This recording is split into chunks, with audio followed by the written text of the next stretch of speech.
Hai semua, Assalamualaikum dan salam sejahtera.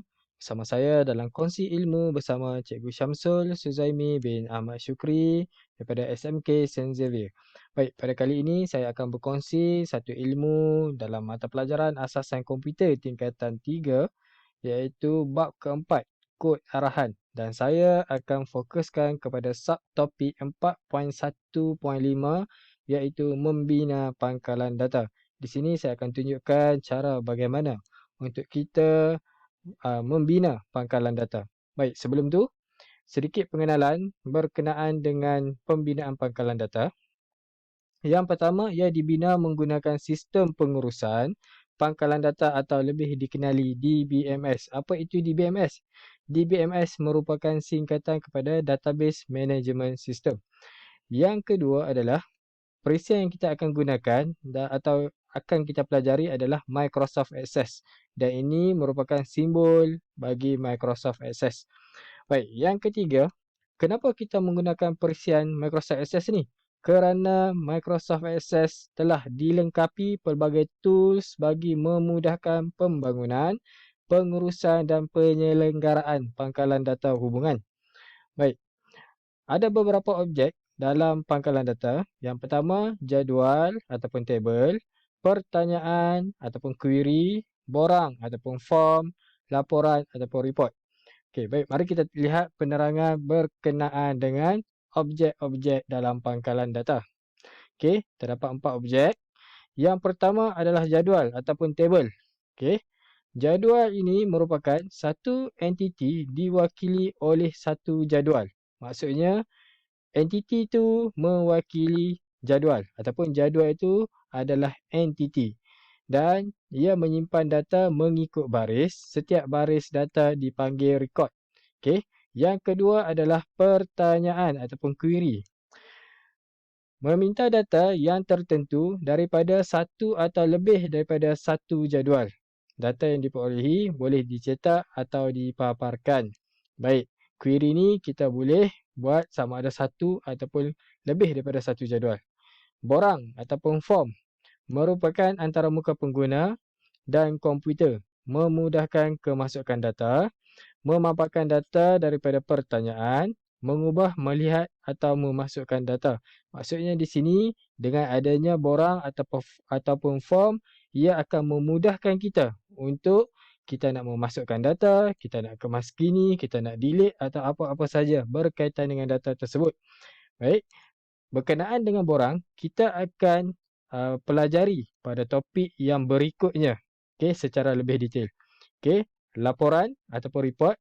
Menyediakan laporan berdasarkan data dalam satu atau lebih jadual atau pertanyaan. Laporan boleh dicetak atau menganalisis data. Ini semua kita akan belajar pada topik-topik yang telah ditetapkan mengikut silibus. Okey, baik.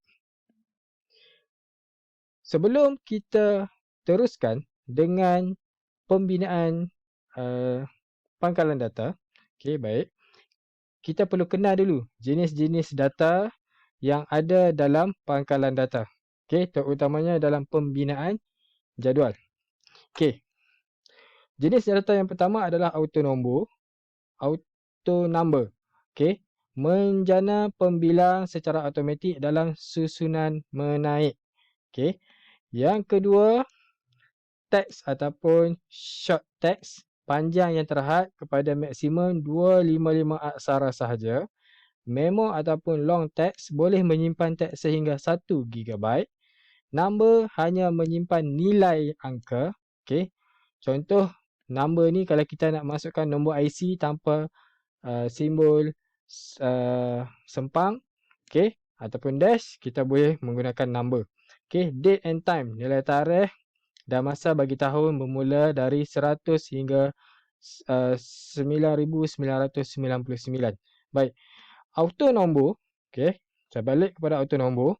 Menjana pembilang secara automatik dalam susunan menaik. Maksudnya di sini adalah ia sesuai dijadikan untuk primary key ataupun ID yang secara automatik.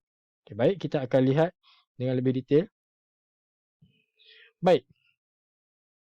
Ini adalah langkah-langkah, saya akan tunjukkan langkah-langkah pembinaan data, pangkalan data menggunakan Microsoft Access 2016. Apa yang saya akan tunjukkan di sini adalah yang pertama, membina pangkalan data yang terdiri daripada entiti ataupun table. Saya akan tunjukkan macam mana kita nak create table. Yang kedua, membina pangkalan data yang terdiri daripada attribute ataupun field. Macam mana kita nak create attribute dalam entiti tersebut. Dan yang ketiga, mewujudkan hubungan antara jadual dan entiti. Baik, langkah yang pertama adalah kita membuka perisian Microsoft Access kita. Okey. Di sini adalah paparan utama, paparan yang pertama dan kita pilih blank desktop database. Okey. Apabila kita klik blank desktop database, secara automatik di sini akan ada table 1. Okey, table 1 ada banyak pilihan. Sama ada kita nak save dulu ataupun kita nak hasilkan dulu. Kita save dulu. Okey, kita save dengan nama murid. Okey, murid.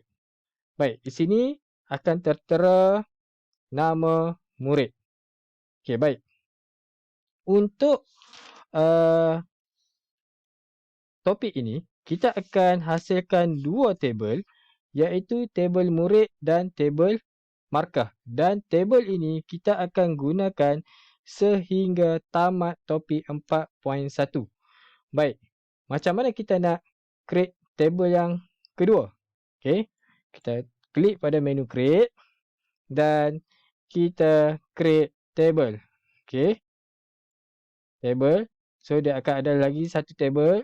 Kita klik butang save pada atas ni dan kita klik, kita tulis markah. So, di sini akan ada table markah dan table murid. Baik, kita pergi ke table murid.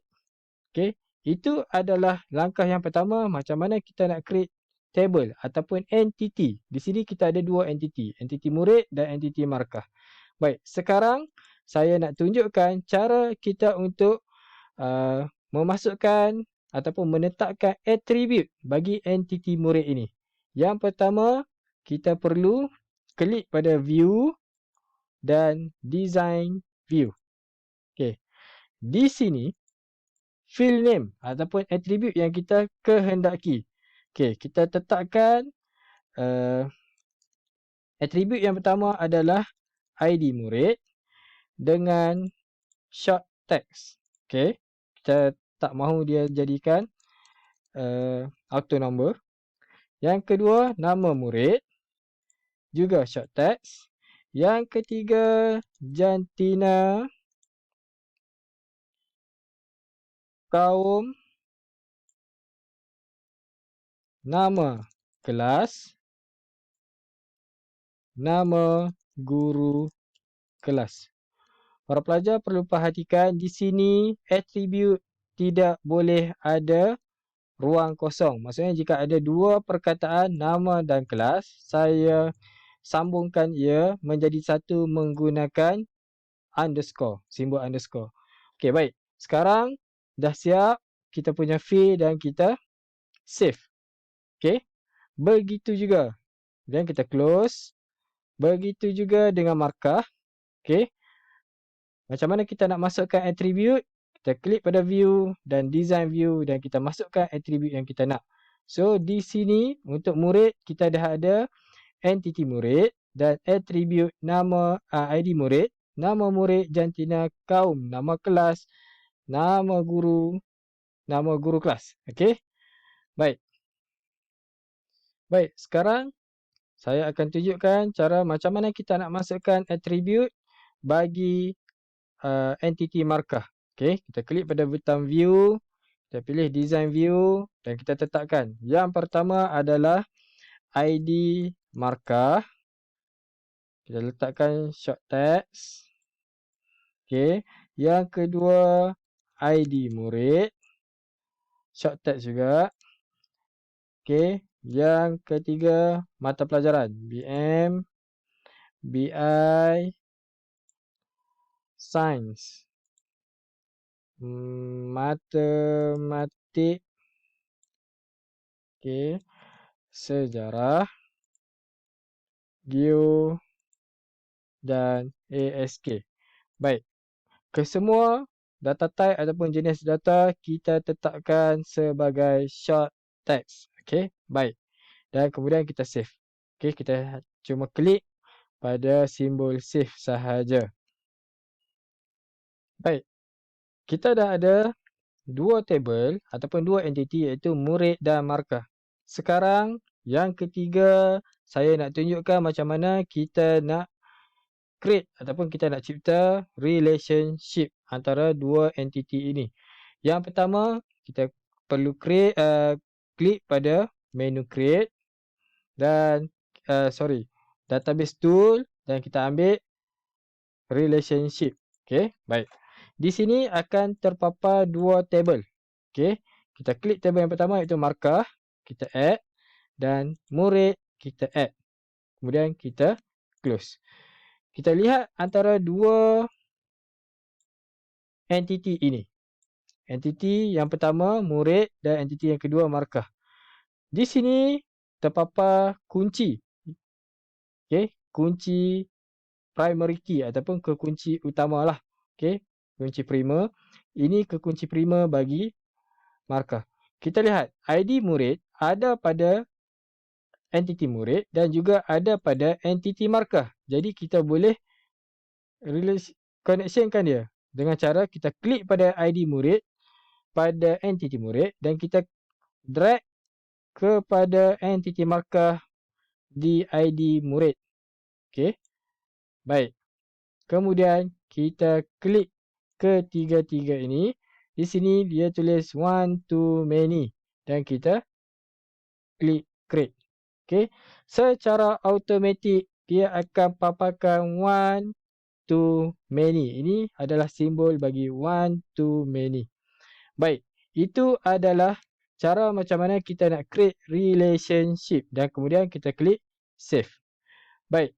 Seterusnya, saya akan tunjukkan cara macam mana kita nak memasukkan data dalam jadual yang telah kita hasilkan. Baik. Baik. Yang pertama, kita akan masukkan data bagi entiti murid ataupun jadual murid. Yang apa yang kita perlu buat, kita hanya perlu klik pada entiti murid dan dia akan paparkan data sheet bagi ID murid.